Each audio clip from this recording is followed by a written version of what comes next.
Hello and welcome back to The Note. Is the world economy finally ready to start firing on all cylinders?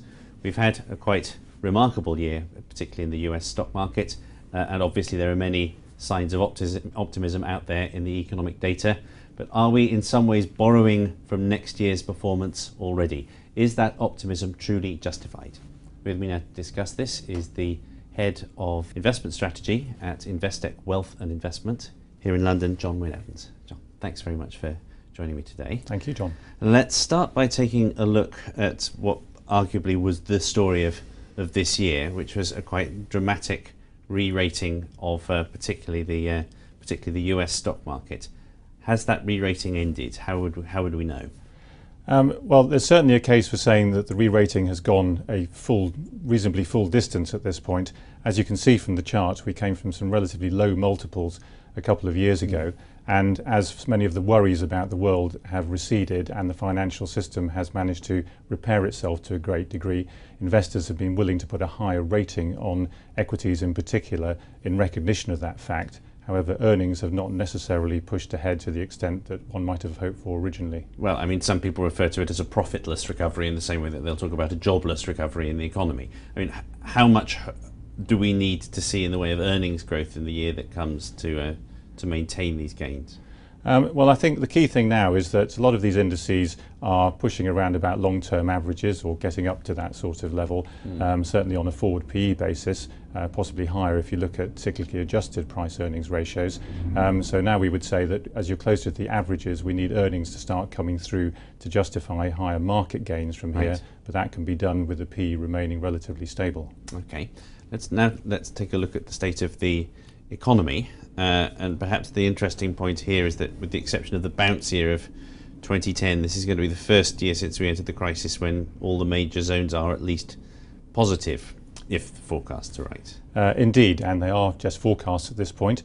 Certainly if you look at the chart here, you'll see in 2007 that was the last time that all the major economies around the world were all rising in tandem, apart from 2010, which was very much an inventory recovery. Right. We now think as we go into 2014, we're seeing signs of final demand growth coming through, and as we can see, all of these economies here are finally above the zero line and indeed generally trending upwards, possibly with the exception of China, which is at least moving sideways, but still has decent growth.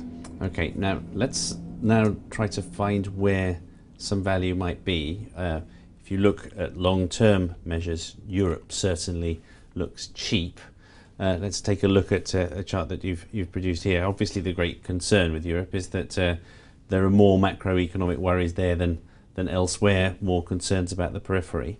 What leads you to optimism about Europe? Well, one thing we look at, which is as a canary in the coal mine, as it were, which did a very good job actually pre-crisis. If you look here back in 2006 and 2007, this is the European Financial Index, and that was actually underperforming quite badly in the lead up to the crisis, giving us a sign that the investors were not happy with the financial system even before it actually blew up. What we see here after a period of difficulty is a bottoming out in 2011 and 2012, and then a gentle recovery. Now, as I say, it is just a gentle recovery, but the key point is things are not getting worse, and indeed investors are showing signs here of some greater confidence in the financial system and the ability ultimately of banks to be able to fulfill their role, which is to lend money to companies and individuals. So you would see this as a canary in the coal mine, that yes, we really have got through the Eurozone crisis, that we don't need another big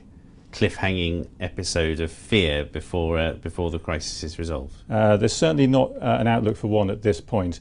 Obviously, if there was some hiccup on the growth outlook for next year, there's always a possibility that worries would come again, and we don't want to be Pollyanna-ish necessarily about the outlook. But right now, the signs are for us that there is a trend of gradual and gentle improvement going on in the economies. Okay, John, thank you very much indeed. Okay, so I think that gives us a reasonably straightforward case for the bulls for next year.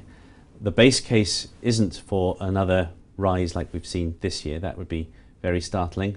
But if a lot of those various risks out there can be avoided, and we've done a good job of avoiding them recently, then yes, the base case is for a more solid gain.